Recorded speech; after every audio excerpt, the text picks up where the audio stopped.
तो बच्चे आज का जो टॉपिक है वो लिटरेचर का जो सोनेट पार्ट है उससे रिलेटेड है। इससे पहले जब जो पार्ट आया था उसमें लिरिक पर स्पेशल क्लास थी और लिरिक के बारे में बताया गया था, लेकिन आज का जो पार्ट होगा इसमें सोनेट के बारे में बताया जा रहा है।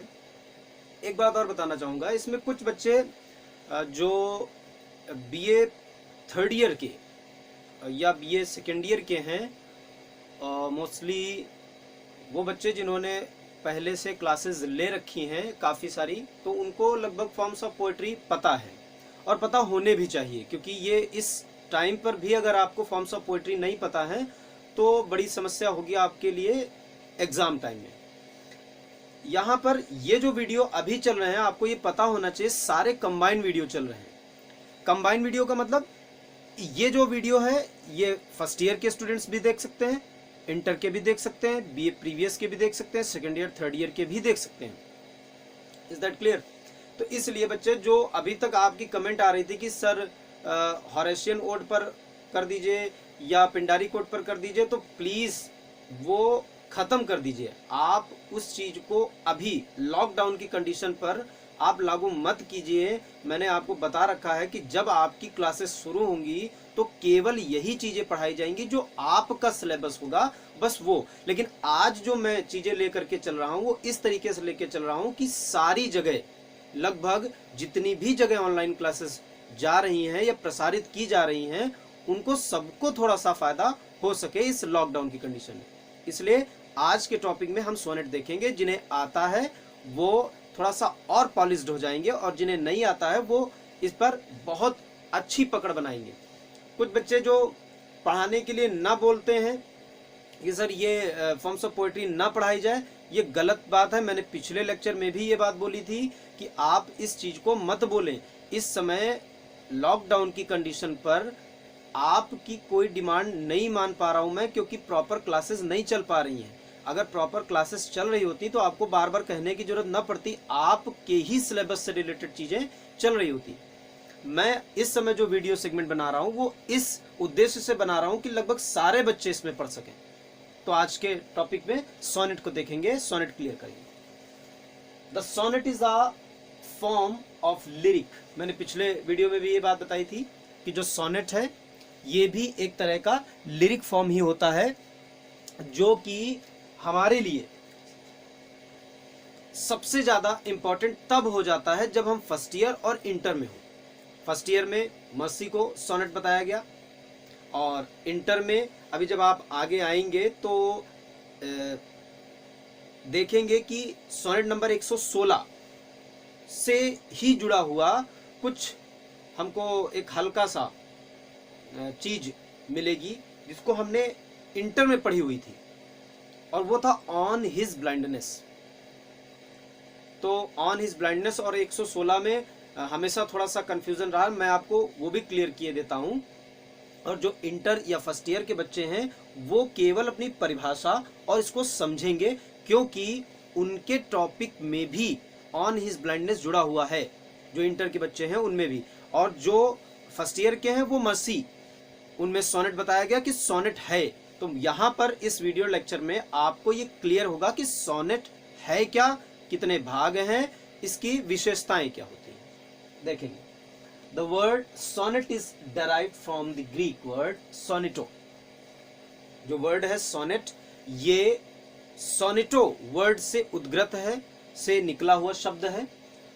From the Greek word sonetto, it is a short lyric of 14 lines. ये बच्चे ध्यान देंगे, 14 लाइन्स।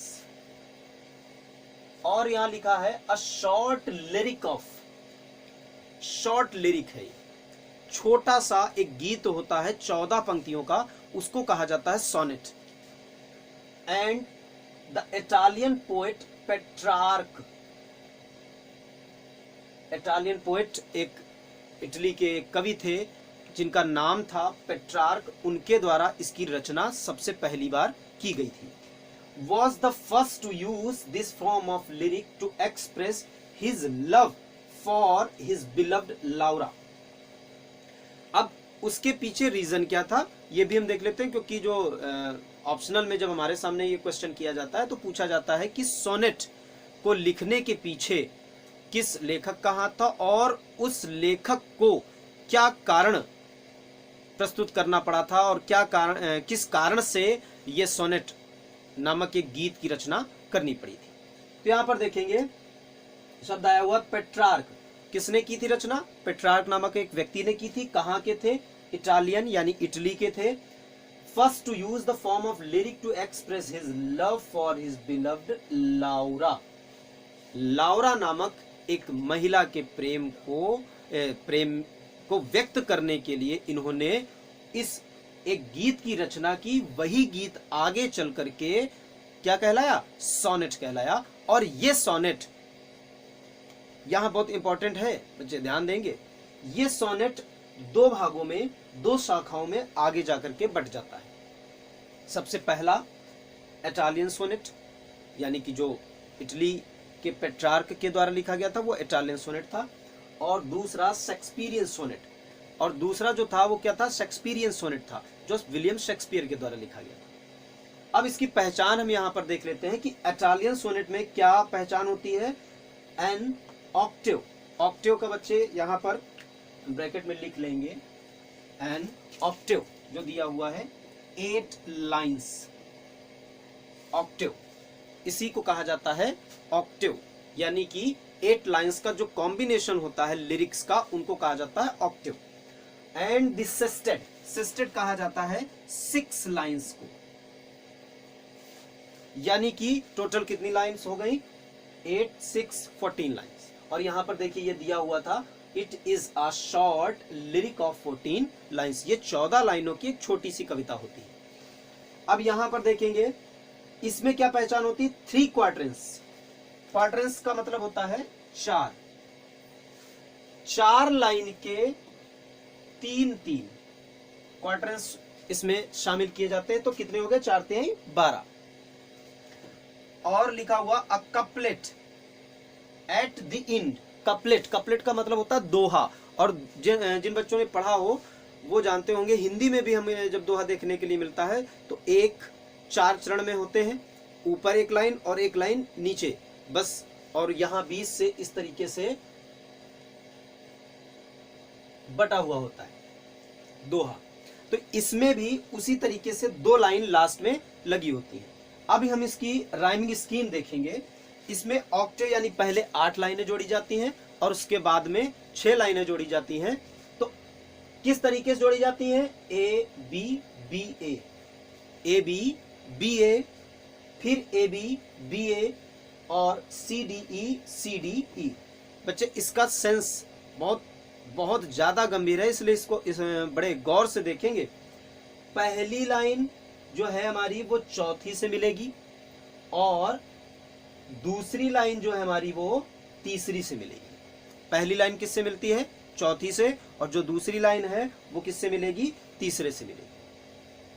इसी तरीके से जो 5वीं लाइन है वो 8वीं से मिलेगी और जो 6ठी लाइन है वो 7वीं से मिलेगी। बात समझ में आ रही है?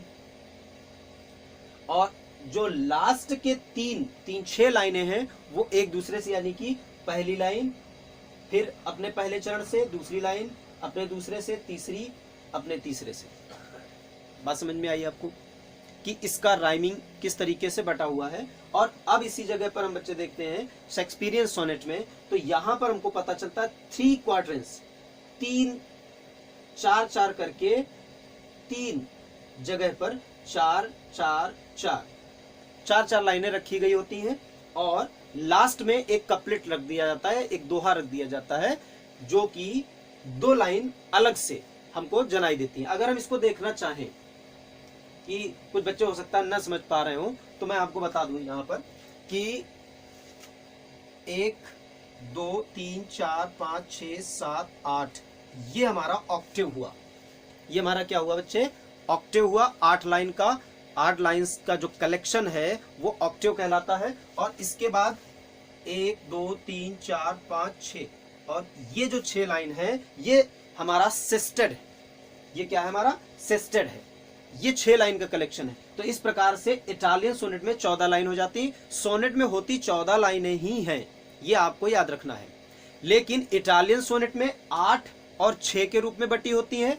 और जो शेक्सपियरियन सोनेट है इसमें 1 2 3 4 1 2 3 4 1 2 3 4 4 4 करके 3 जगह इस तरीके से बटी होती हैं और लास्ट में 2 लाइनें अलग से और रखी होती हैं, यानी यहां पर ये भी 14 लाइन से ही बनती है।